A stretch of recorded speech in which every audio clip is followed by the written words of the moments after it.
Hello বন্ধুরা, সকলকে আবারও এসকে আবুল ফেসবুক চ্যানেলে স্বাগত জানাচ্ছি। পাশাপাশি আবুল হোসেন শিক্ষালয় ইউটিউব চ্যানেলে স্বাগত জানাচ্ছি। আজকে আমরা আলোচনা করব মাধ্যমিকে কত নাম্বার পেলে পাস করা যায়। এই সমস্ত প্রশ্ন নিয়ে আজকে আমরা হাজির হয়েছি। প্রথম প্রশ্ন, যে স্যার মাধ্যমিকে যদি লিখে 15 নাম্বার পাই তাহলে কি পাস করা যায়? দেখো, এখানে হচ্ছে আমার প্রশ্ন, তুমি 15 নয়, 15 থেকে একটু বেশি নাম্বার পেতে হবে। সেটা 15 থেকে 20-র মধ্যে যে কোনো একটা নাম্বার তুমি ক্যারি করতে পারলে এবং পাশাপাশি তোমার স্কুল থেকে 10 নাম্বার দেবে, এটা যদি তোমাদের জয়েন করা হয় তাহলে কিন্তু তুমি পাস করবে। এরপর তোমাদের কোশ্চেন আছে যে টোটাল কত নাম্বার পেলে মাধ্যমিকে পাস করা যায়।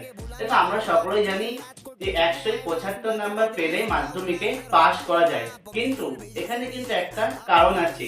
তোমাকে প্রত্যেক বিষয়ে কিন্তু 25 করে নাম্বার পেতে হবে।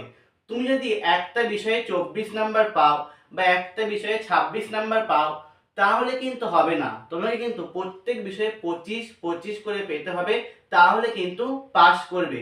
আর যদি মনে করো একটাই তুমি 24 পেয়েছো তাহলে কিন্তু তুমি মাধ্যমিকে নিঃসন্দেহে ফেল করবে। তোমার যদি এখনো যদি পাস করার যদি ভয় থাকে, আমাদের এই চ্যানেলে হচ্ছে বিভিন্ন সাবজেক্টের সাজেশন দেওয়া হয়। এইগুলো যদি তুমি ফলো করো তাহলে তুমি দুর্দান্ত একটা নাম্বার ক্যারি করতে পারবে, এটা কিন্তু আমি গ্যারান্টি দিয়ে বলতে পারি। তাই কাজেই এই বলে আজকে ভিডিও এখানেই শেষ করলাম।